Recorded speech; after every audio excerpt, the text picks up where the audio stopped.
Hello hello hello hello, शुरू करें। जिसको सीट नहीं मिला नीचे नीचे चलो, फर्स्ट फ्लोर सेकंड फ्लोर पे शुरू करें। द फर्स्ट क्वेश्चन हम लोग, आप सर कितने लोगों को पीडीएफ मिल गया है? लगभग सबको मिल गया है। जिनको नहीं मिला है आप कल पीडीएफ मिल जाएगा। आ जाइए पहले यहां, हम थ्योरी की दुनिया में चलते हैं और थ्योरी की बातें करते हैं। एक दिन में 10 क्वेश्चन का टारगेट है हमारा। 7 से 10 क्वेश्चन एक दिन में पढ़ाएंगे, ठीक है? सभी लोग उतना ही पढ़ाएंगे, कोई 10, कोई 11, कोई 12, ठीक है? क्योंकि थ्योरी भी पढ़ाना है और क्वेश्चन भी करवाना है। हमारा इस क्लास के माध्यम से उद्देश्य ये है कि हम आपके नंबर्स को बढ़ा सकें और हम आपको वो पढ़ा सकें, बैठ जाओ ना, हम आपको वो पढ़ा सकें जो आपका छूट रहा है। इस क्लास के माध्यम से हमारा ये पढ़ाने का उद्देश्य कतई नहीं है जो आपको आता है उसी को पढ़ा के हम आपको घर नहीं भेजेंगे। हम आपके डाउट वाले सेक्शंस को फेज 1, फेज 2, फेज 3 के माध्यम से क्लियर करेंगे, ठीक है?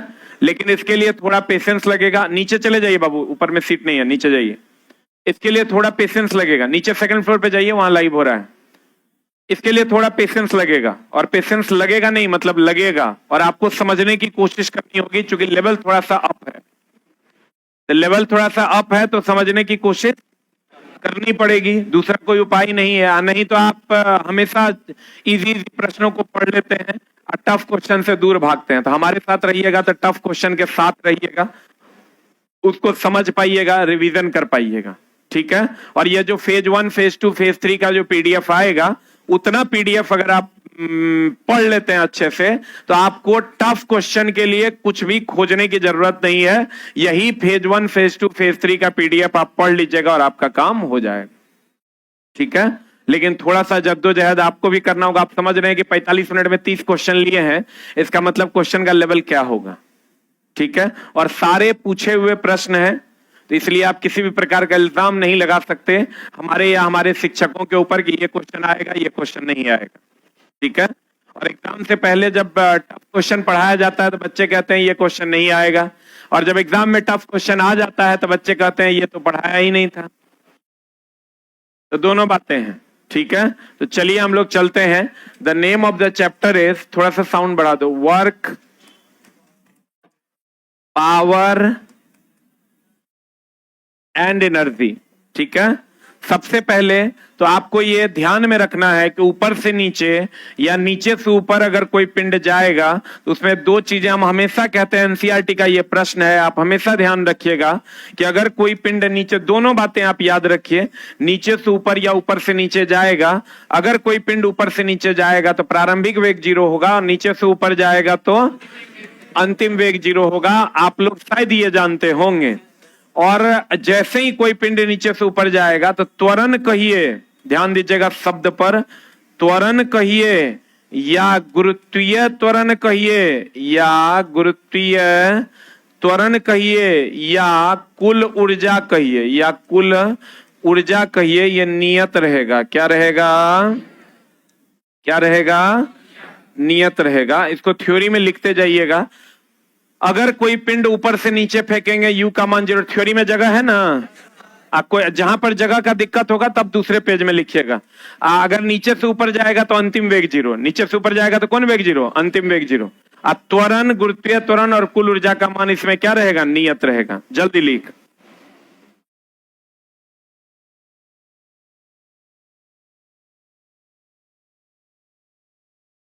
पीडीएफ का प्रिंट उम्मीद करते हैं ऑनलाइन वाले छात्र निकाल लिए होंगे।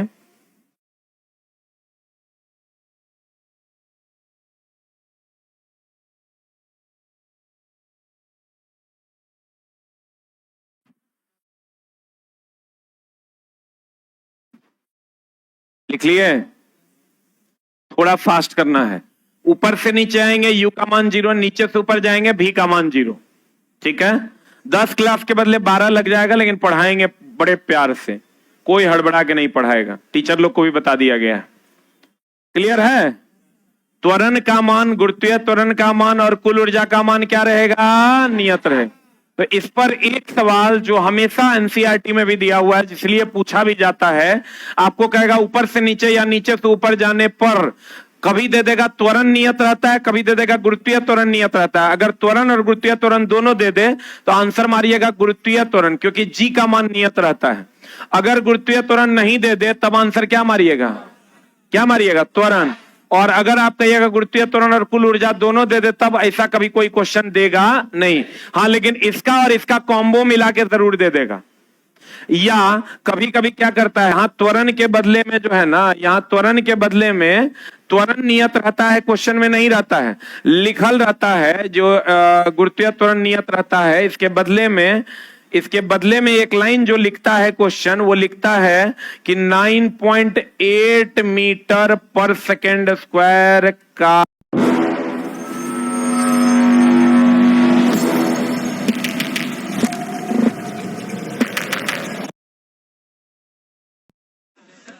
जी का मान क्या होता है, घटता है। लेकिन दोस्त मेरे आप कहिएगा तो नीचे से ऊपर, ऊपर से नीचे जा रहा है, जी के मान में परिवर्तन क्यों नहीं हो रहा है? आप क्यों कह रहे हैं 9.8 मीटर पर सेकेंड स्क्वायर का नियत त्वरण?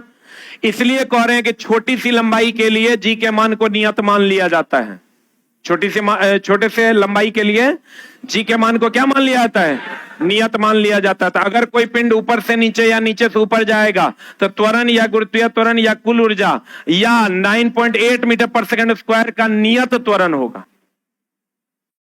बोलो रे, इस सब का सब वैल्यू नियत रहेगा। तो कभी कभार क्वेश्चन कहता है कि नीचे से ऊपर जा रहा है, नीचे से ऊपर जा रहा है 9.8 मीटर पर सेकेंड स्क्वायर के नियत त्वरण से उच्चतम बिंदु पर वेग का मान 0 होगा, ये आंसर होगा। ध्यान देना, अगर कोई पिंड नीचे से ऊपर जा रहा है तो या तो देगा गुरुत्वीय त्वरण नियत रहेगा, या कुल ऊर्जा नियत रहेगा, या त्वरण नियत रहेगा, या देगा 9.8 मीटर पर सेकेंड स्क्वायर के नियत त्वरण से अंतिम वेग 0 होगा, यह आंसर होगा।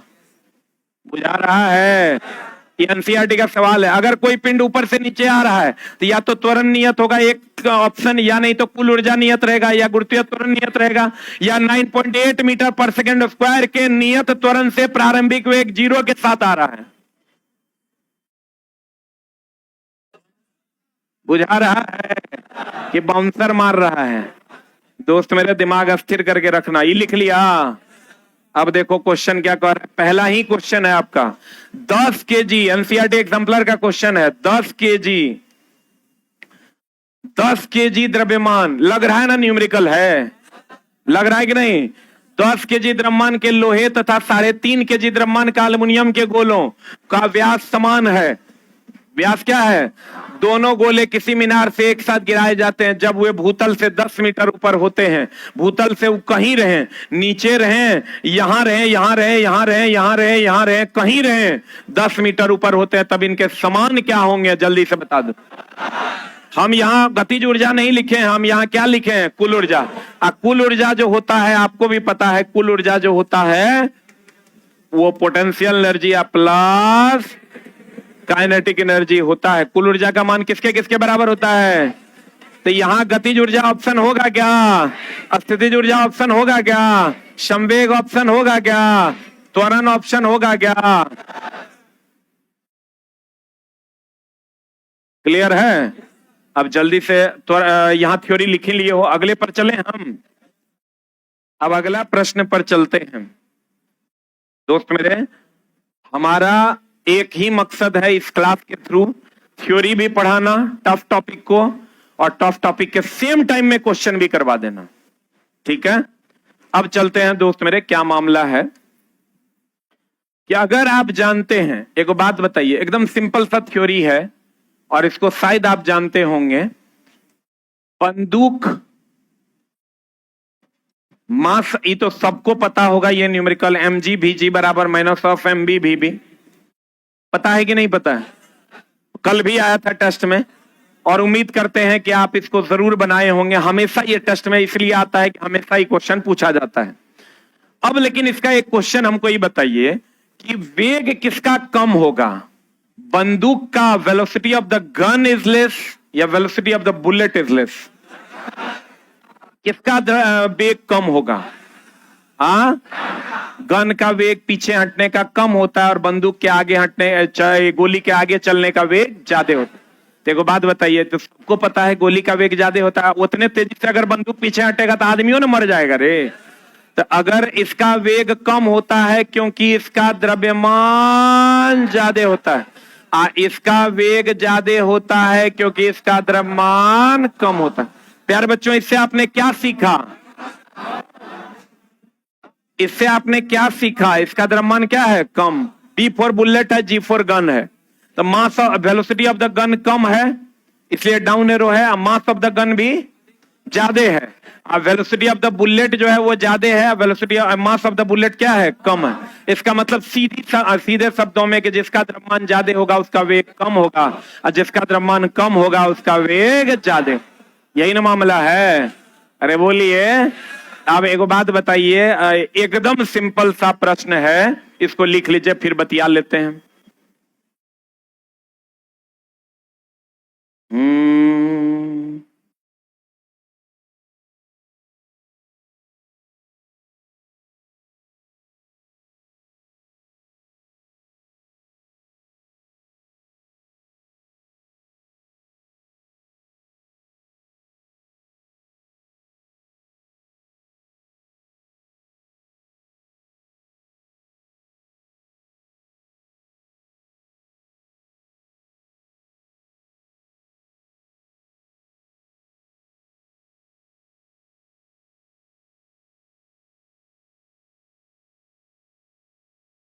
लिख लिए?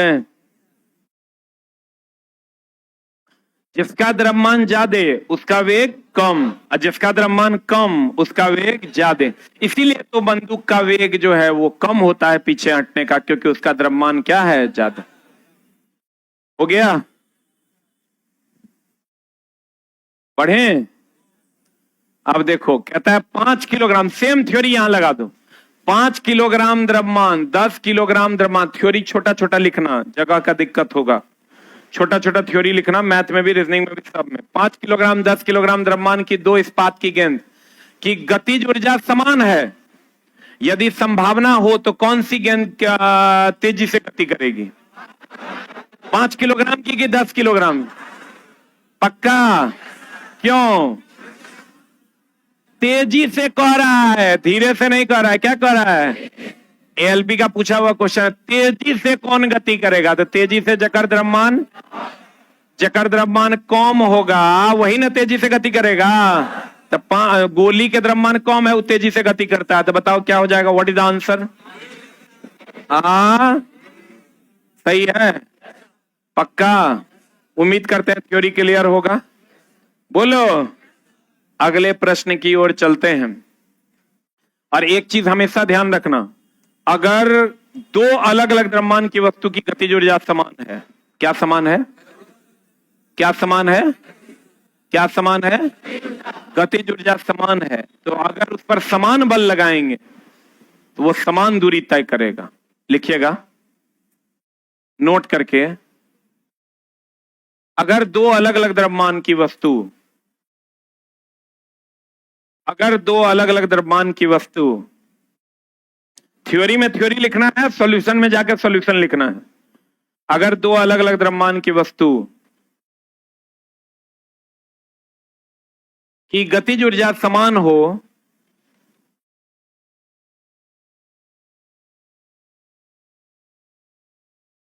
की गतिज ऊर्जा समान हो और उस पर समान बल लगाया जाए, समान बल लगाया जाए,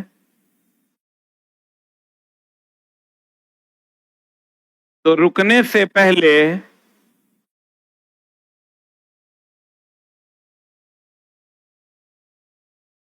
वह वस्तु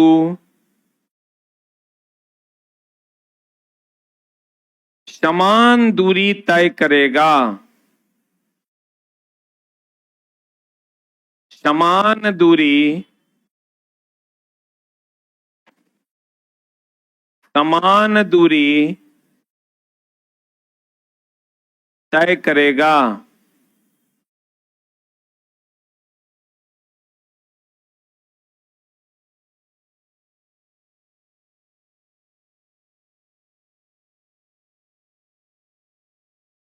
कैसा दूरी तय करेगा?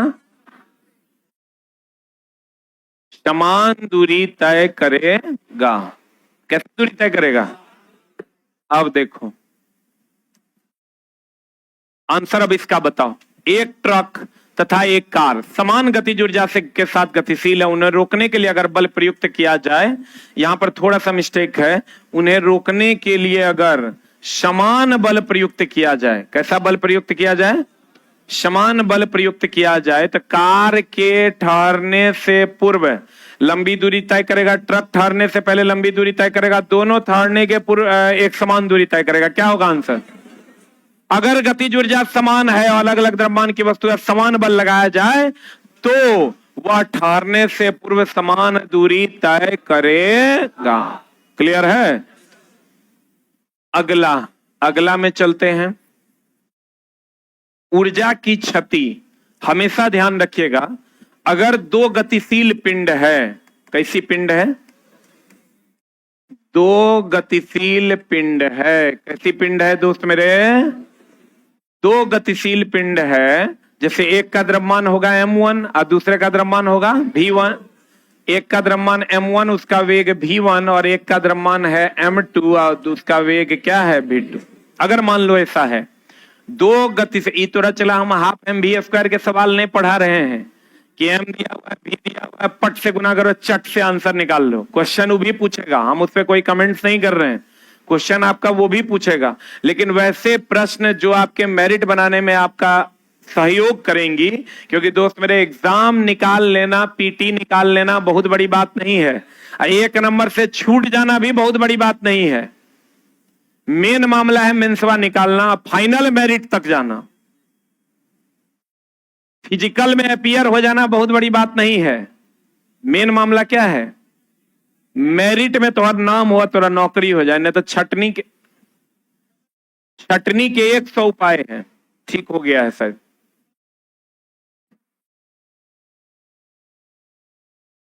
छटनी के 100 उपाय है। या तो तुरा पीटी में छांट देगा एक नंबर से, ना तो तुरा मेंसवा में छांट देगा। जकर खाली पीटी है तो कोनो न कोनो चीज में आगे जाके अगर तुम्हारा नंबर कम रहेगा तो छटने की संभावना प्रबल है। लोग कहते हैं कि क्वेश्चन पढ़ने से रिजल्ट होता है। हमको ऐसा लगता है कि 5 अच्छे क्वेश्चन पढ़ने से रिजल्ट होता है, और मतलब नौकरी होता है। रिजल्ट क्वेश्चन पढ़ने से होता है, लेकिन नौकरी जो होता है ना, वो 5 अच्छे प्रश्नों को पढ़ने से होता है। ये बात आप हमेशा ध्यान रखिएगा। नौकरी लेना और रिजल्ट लेना दोनों अलग अलग बातें हैं। इसमें बहुत सारा बच्चा ऐसा होगा जो मेरिट से कहीं ना कहीं से छटा होगा। एक बार हाथ खड़ा करो, कौन कौन है? बहुत ऐसे बच्चे हैं और एकदम क्लोजली छटे होंगे। तो वो काम आपके साथ ना हो, आपको फिर से ना बैठना पड़े 5 साल तक, उसी का उपाय लगा रहे हैं। नौकरी 5 अच्छे प्रश्नों को पढ़ने से ही होता है। ये बात हमेशा आप ध्यान रखिएगा। हम बात कर रहे थे, अगर दो गतिशील पिंड है और अगर टक्कर हो गया, क्या हो गया दोस्त मेरे?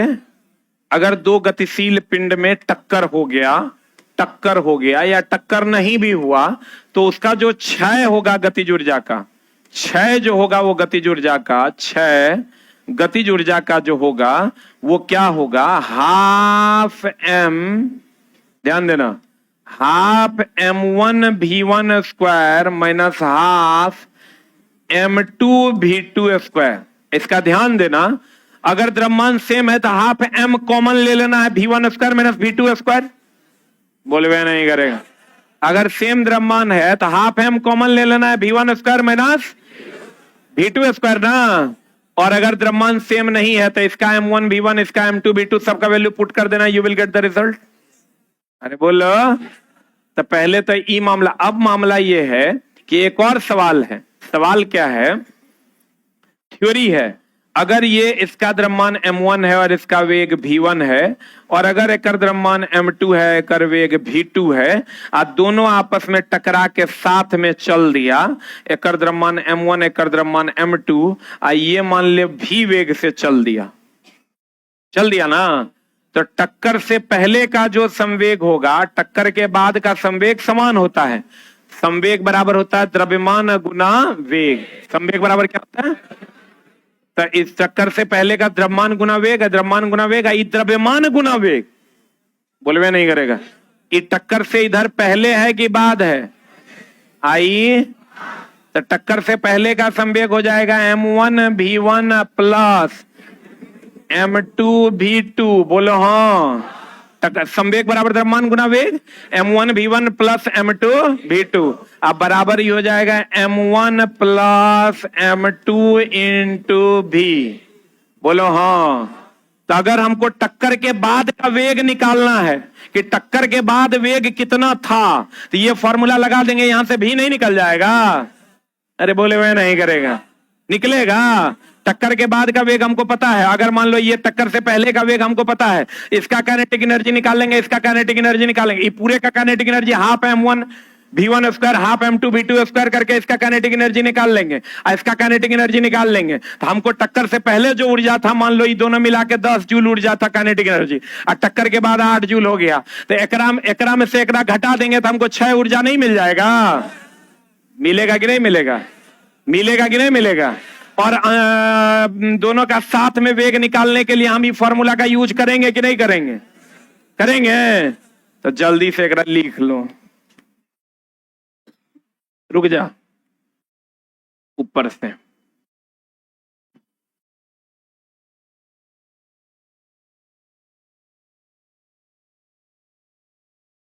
जल्दी लिख। सारे टीचर का टाइम चला फिक्स है, कल से एग्जैक्ट 9 बजे लाइव हो जाएगा। 9 से 9:45 मेरा है, 9:45 से 10:30 गौरव सर, 10:30 से 11:15 रोशन सर। और तीनों कंटेंट हम पूरी टीम के साथ और सभी टीचर के साथ मिलके बनाए। और जो जो इंस्ट्रक्शंस हम दिए हैं, फ्री में क्लास मिल रहा है दोस्त मेरे, जरूर कर लो। हम बार बार कहते हैं पेड कोर्स कहीं और खरीदो, अब फ्री वाला क्लास हमारा चैनल पे आके कर लो। इतना तो कर ही सकता है तुम।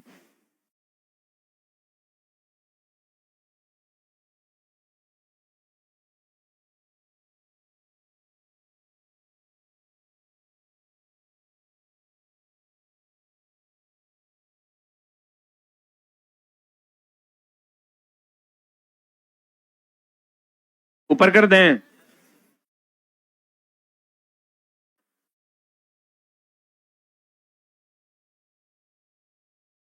हम आपको कोई जोर भी नहीं दे रहे हैं, हम अपने पहले थ्योरी पढ़ाएंगे और तब क्वेश्चन करवाएंगे, ठीक है? भारी लगे तो समझ लो तुम मेहनत कर रहा है, और नहीं तो बल का तक न्यूटन पढ़ो, तब 5 साल और लगेगा। एकदम दिमाग में चला, एडजस्ट कर लो। 5 अच्छे प्रश्न ही नौकरी दिलवाते हैं मात्र, और नहीं तो फिर पंचवर्षीय में चले जाओगे। अरे हो गया।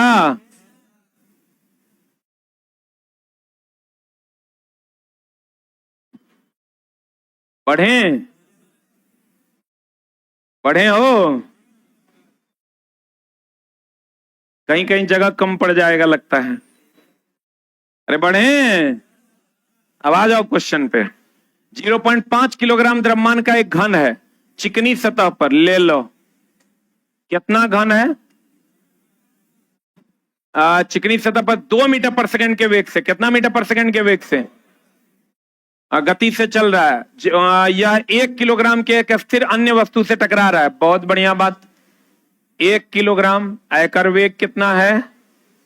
अरे 1 किलोग्राम के एक अस्थिर अन्य वस्तु से टकरा रहा है, तो अस्थिर आयकर वेग कितना है? 0। बहुत बढ़िया बात। अब वे दोनों एकल वस्तु के रूप में साथ में आगे बढ़ते हैं। ये 0.5 केजी का वस्तु और ये 1 केजी का वस्तु, दोनों एकल होकर के साथ में आगे बढ़ते हैं। मान लेते हैं भी है। टकराव के दौरान कुल क्षति ऊर्जा क्या होगी? यही ना। हम अगर इसका द्रव्यमान हमको पता है 1 किलो, आधा किलो, 1.5 किलो, तो हाफ mv² निकालने के लिए भी चाहिए। बोले वे नहीं करेगा। एक हाफ mv² होवे नहीं करेगा, क्योंकि m तो है, v का मान 0 है, तो 0 का स्क्वायर कर देंगे, पूरा टर्म 0 हो जाएगा। इसका हाफ mv² के लिए हाफ m है, v है, हाफ mv² निकाल देंगे। इसका हाफ mv² निकाल देंगे, दोनों को घटा देंगे तो 6 ऊर्जा नहीं निकल जाएगा। लेकिन पहले इसका वेग निकालना होगा। पहले क्या निकालना होगा? अब वेग निकालने के लिए हमको क्या फॉर्मूला लगाना होगा? टक्कर से पहले का संवेग बराबर टक्कर के बाद का संवेग। टक्कर से पहले का संवेग 0.5 गुना 2 प्लस ई तो 0 ना हो जाएगा, 0 बराबर टक्कर के बाद का संवेग कितना? 0.5 गुना 1 इंटू भी का मान देखो कितना आता है, 5 दूनी 10, 1 आई हो जाएगा 0.5, आई यहां प्लस हो जाएगा, ई हो जाएगा 1.5 किलो, तब 1.5 किलो रे 1.5, तो यहां से भी का मान कितना हो जाएगा बता? 1 5 दूनी 10 ना, 1 बट्टा 1.5 1.5, पॉइंट उड़ोगे 10, 5 दूनी 10, अब 5 तिया 15, 2/3 मीटर पर सेकंड होगा। अरे बोलो, अब एकर गतिज ऊर्जा निकाल लो, एकर गतिज ऊर्जा निकाल लो, आप दोनों को घटा दो, आंसर आ जाएगा। बोलो, किसी को किसी में से घटाओ, कोई दिक्कत नहीं है, माइनस साइन नहीं होगा, खाली माइनस साइन नहीं होगा। 1 मिनट होल्ड डाउन। अब इसका गतिज ऊर्जा निकालो तो कितना आता है? काइनेटिक एनर्जी अगर इसका निकालते हैं हम, तो काइनेटिक एनर्जी जी अच्छा है डायरेक्ट निकाल दें, 6 निकालेंगे, देखो डायरेक्ट हाफ m1, m कितना रे? 0.5 इंटू भी स्क्वायर कितना? 2 का स्क्वायर होगा, माइनस हाफ m का मान कितना है? अरे ये 1.5 ना, 1.5 इंटू भी स्क्वायर कितना आया है? 2/3 का होल स्क्वायर। सवाल चला दुए लाइन का है, बस घटा आंसर आ जाएगा। कितना आ रहा है? 0.67 is the right answer.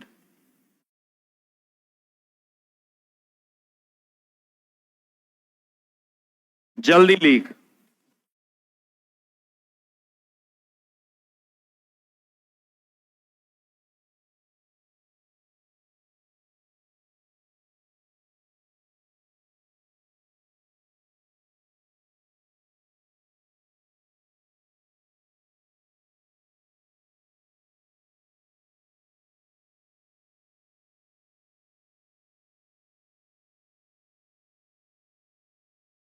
Live, सिर्फ लाइव रहने से कुछ बच्चों को तकलीफ हो रही होगी, ऐसा हम मानते हैं, लेकिन दोस्त मेरे, कोई भी रूल्स बनता है तो उसमें कुछ लोगों को तकलीफ होती ही है, उसका क्या कर सकते हैं? सरकार कहेगी कि आप ट्रैफिक नियमों का पालन कीजिए, आप कहिएगा हमको हॉस्पिटल जाना बहुत जरूरी है, कोई कहेगा हमको ट्रेन पकड़ना बहुत जरूरी है, तो ट्रैफिक नियम का पालन तो कभी नहीं हो पाएगा। हो पाएगा क्या? तब तो सब अपने अपने हिसाब से ट्रैफिक खुलवाया और बंद करवाया करेंगे। Rules is always rules. किसी का आप खून कर दीजिएगा, कहिएगा खून करना बहुत जरूरी था, दिमागी हालत अगर ठीक नहीं था, नहीं तो हमरे मार देता, तो ये बात पे आपको रिहाई नहीं मिल सकती। अरे हो गया, और हम एकदम सॉरी हैं इसके लिए, आप टाइम निकाल लिए।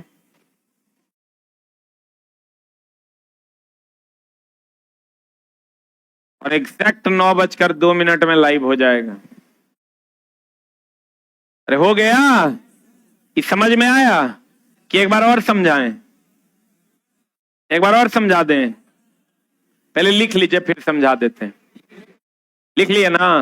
इस पर ऐसा नहीं है कि यही एगो सवाल है, ऐसे ऐसे बहुत सारे सवाल हैं। देखो, हम आपको कह रहे हैं कि 2 गतिशील पिंड है, अगर एक m1 है और एक v1 है, और एक m2 है और एक v2 है, दोनों टक्कर के बाद अगर साथ ही साथ चलने लगती है, तो अगर 6 गतिज ऊर्जा कहिएगा तो पहले अंतिम गतिज ऊर्जा माइनस प्रारंभिक गतिज ऊर्जा आप घटा दीजिए, आपका काम हो जाएगा। अगर दोनों साथ साथ चल रहा है तो टक्कर से पहले का संवेग टक्कर के बाद का संवेग, यानी m1 v1 plus m2 v2 बराबर m1 प्लस m2 इंटू भी से आप जब दोनों साथ साथ चलने लगेगा तो भी का मान निकाल पाइए। बोलो हाँ। और जब भी का मान निकाल लीजिएगा तो 6 ऊर्जा निकालना है, तो भैया अंतिम ऊर्जा आप माइनस प्रारंभिक ऊर्जा को घटा दीजिए, तो 6 ऊर्जा नहीं निकल जाएगा? नहीं निकल जाएगा? एक क्वेश्चन लिखिएगा, अगर किसी वस्तु का द्रव्यमान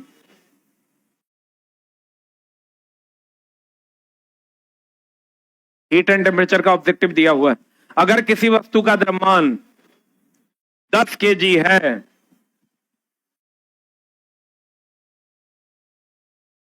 अगर किसी वस्तु का द्रव्यमान 10 kg है, ये नेपोलियन अलेक्जेंडर जेंगिस को घोड़ों पे बिठाया और हमें एक साथ टी पार्टी में।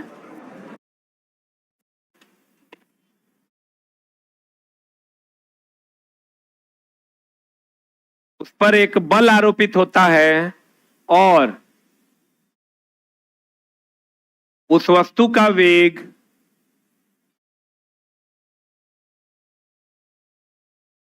10 मीटर पर सेकंड से 20 मीटर पर सेकंड हो जाता है।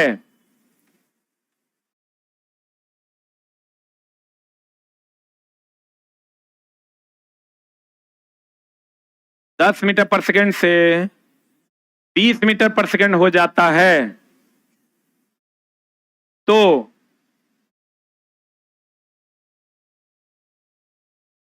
क्षय ऊर्जा का मान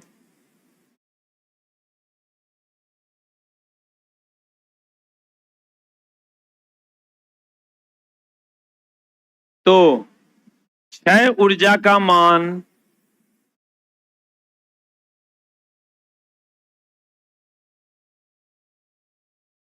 क्या होगा? तो क्षय ऊर्जा का मान क्या होगा बना दीजिएगा।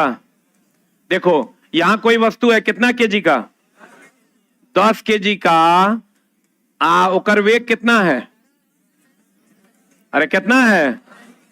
दूसरा वस्तु कितना का है? 20 केजी का। अरे दूसरे वस्तु का द्रव्यमान बताओ। अच्छा सेम वस्तु है, उस पर बल लगा रहे हैं ना, और उसका वेग कितना हो जाता है? 20 मीटर पर सेकंड। क्या लगा रहे हैं? बल लगा रहे हैं ना। बोले मैं नहीं करेगा। तो गतिज ऊर्जा में क्षय निकालने के लिए कह रहा है, बताइए कैसे निकालिएगा। एकर गतिज ऊर्जा निकाल दीजिए, एकर गतिज ऊर्जा निकाल दीजिए, दोनों को घटा दीजिए, बड़का में छोटका को।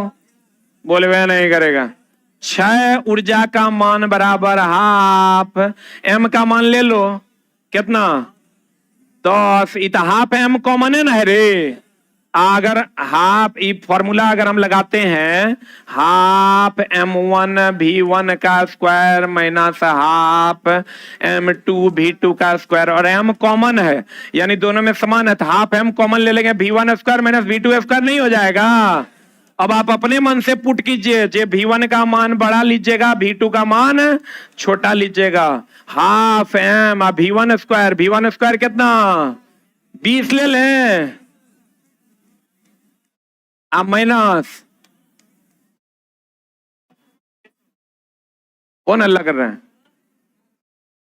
कुछ लोगों का मानना होगा कि यहां 10 काहे नहीं लिए। अरे बोल रहा 10 इसलिए नहीं लिए दोस्त मेरे कि क्षय ऊर्जा का मान कभी निगेटिव नहीं होगा। तब बता दो कितना हो जाएगा? 400 माइनस 100, 300, 200, 150।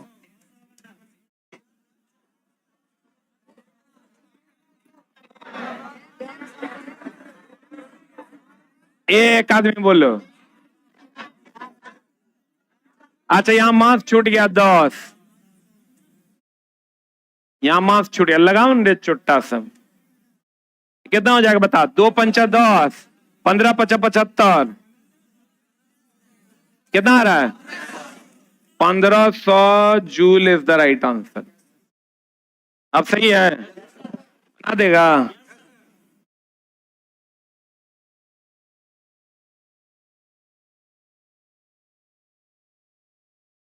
इतना सीरियस कंटेंट पढ़ा रहे हैं, अब वहां एक लड़का कहता है यूट्यूब पे, भाई मेरा एक बोल रहा है कि क्या एग्जाम का डेट निकल गया है, क्या फलना हो गया है। यार कौन सा स्टूडेंट है भाई तू, पढ़ाई पे ध्यान दे ना। एग्जाम का डेट निकलेगा तो घिना जाएगा। ऐसा थोड़े है कि एक आदमी को पता चलेगा सबको पता नहीं चलेगा। डेट निकल जाएगा, जाके एग्जाम दे देना है। अभी पढ़ाई पे ध्यान दे। हो गया? अरे हुआ कि नहीं हुआ? Half m v1 square minus half m v2 square. बोले मैं नहीं करेगा। Half m v1 square minus half m v2 square लगाएंगे, खट से रिजल्ट मिल जाएगा। बोलो हाँ, बोलो ना हाँ। तो क्षय ऊर्जा कैसे निकालना है समझ में आया? हम तुमको जो टफ सिचुएशन है वो भी बता दिए हैं कि अगर दोनों साथ में चल देगा तब जो वेग निकालना होगा तो यहां से ये फॉर्मूला से वेग निकाल लेंगे और तब अंतिम में से प्रारंभिक को घटा देंगे तो क्षय ऊर्जा नहीं मिल जाएगा? नहीं मिलेगा? मिलेगा कि नहीं मिलेगा? तो क्षय ऊर्जा या तो ऐसे मिल जाएगा या नहीं तो ऐसा क्वेश्चन जो तुमको दिया हुआ है कि एक द्रव्यमान है और जिस पर F बल लग रहा है उसका वेग 10 मीटर पर सेकंड से 20 मीटर पर सेकंड हो गया तो अंतिम गतिज ऊर्जा में से प्रारंभिक गतिज ऊर्जा को घटा देना है या ज्यादा गतिज ऊर्जा में से कम गतिज ऊर्जा को घटा देना है। You will get your answer. Is that clear और नॉट क्लियर है? बोलो ना रे, नहीं समझ में आया? आया पक्का? अरे बोलो, क्षय गति ऊर्जा निकाल लोगे। अगर कोई वस्तु नीचे से ऊपर जाएगा ऊपर से नीचे जाएगा कुल ऊर्जा और त्वरण का मान नियत रहेगा। ये ऑलरेडी हम पहले से तुमको बताए हुए थे, ऑलरेडी तुम पहले से जानता भी था, लेकिन अब नया चीज तुम ये जानो कि अगर त्वरण नहीं देके 9.8 मीटर पर सेकंड स्क्वायर दे दे तो वो भी सही होगा। और एक और नया चीज जान लो, 9.8 की जगह 10 भी दे देगा तो वो भी सही होगा, क्योंकि 9.8 का अप्रॉक्स मान कितना होता है? तो 9.8 का अप्रॉक्स मान कितना होता है? 10। क्लियर है? अरे बोलो, 9.8 का अप्रॉक्स मान कितना होता है? 10 होता है। जकर द्रव्यमान कम होगा ओकर वेग ज्यादा, और जकर द्रव्यमान ज्यादा होगा ओकर वेग कम। इसीलिए तो बंदूक का द्रव्यमान ज्यादा है तो ओकर वेग कम होता है, गोली का द्रव्यमान कम है तो ओकर वेग ज्यादा होता है। बोलो हाँ, बोलो हाँ। क्लियर है? बोलो न रे।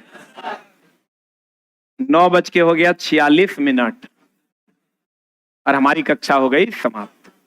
ठीक है, 1 मिनट होल्ड डाउन। हमने 10 दिन 10 कक्षा दिया है, लेकिन एक आध 2 कक्षा बढ़ भी सकता है, लेकिन पढ़ाएंगे प्रॉपर तरीके से, पढ़ाएंगे नहीं, तुमको सिखा देंगे। ठीक है, लेकिन दोस्त मेरे अब एक चीज का ध्यान रखना, हम इसमें 3 सब्जेक्ट रखे हैं, एगो साइंस, एगो मैथ, एगो क्या रीजनिंग। साइंस मैथ रीजनिंग में तीनों का कंटेंट हम लगभग चलाई अनाउंसमेंट कितना दिन से कर रहे हैं? 1.5 महीना से कर रहे थे। तो हम चाहते तो एक दिन में 100 क्वेश्चन सेलेक्ट करना कितना देर का काम है? मेरे पास तो सॉफ्टवेयर भी है। तुम हमको बताओगे 100 क्वेश्चन सेलेक्ट करना, हम 5 से 10 मिनट में सेलेक्ट करके थोड़ा दे देंगे। 5 मिनट बहुत हो गया, टीम को बोलेंगे 100 क्वेश्चन आ जाएगा मेरे पास।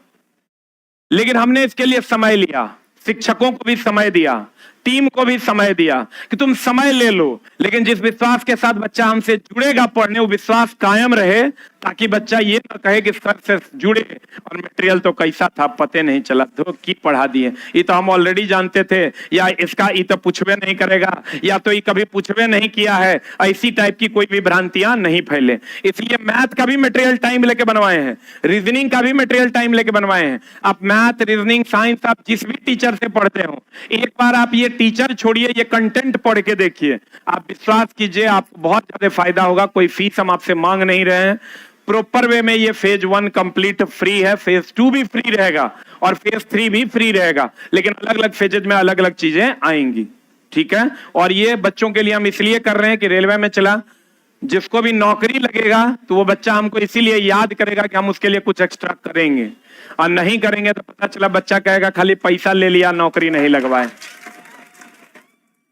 और लाइव इसलिए रखे हैं कि आप अपने रूटीन को मेंटेन कर सके।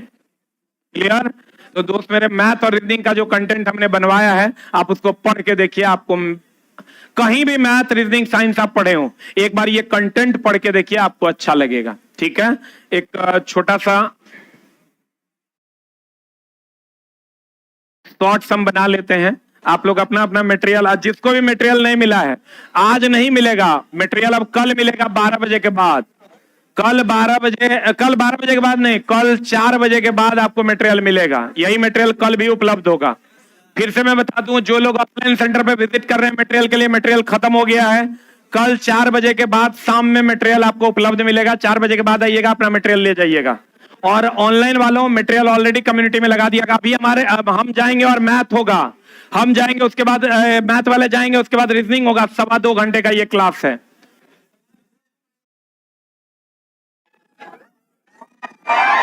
प्यारे बच्चों, सबको मेरा प्रणाम है, नमस्कार है।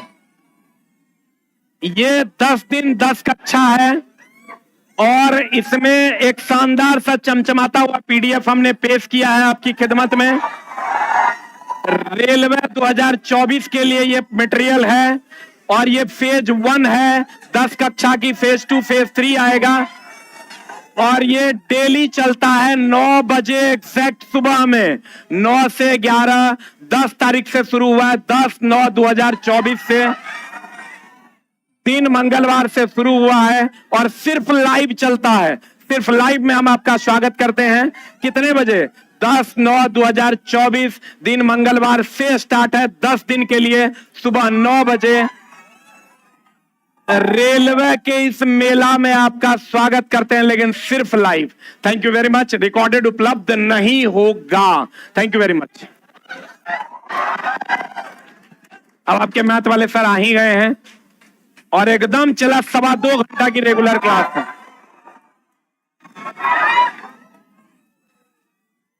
मैथ है अभी की रीजनिंग है रे? मैथ है। मेरे यहां चला मैथ और रीजनिंग वाला का क्रेज धीरे धीरे हमसे भी ज्यादा बढ़ रहा है, लेकिन कोई बात नहीं। और दोस्त मेरे अच्छा पढ़ाए तो उस टीचर को सपोर्ट जरूर करना चाहिए। सीधी बात, नो बकवास में रोशन मिश्रा सर कंटेंट में आपका स्वागत करते हैं। Thank you very much. पहले थ्योरी पढ़ा देना बढ़िया से और उसके बाद सेम क्वेश्चन का पहले पढ़ाना। बैठ जाइए सब लोग।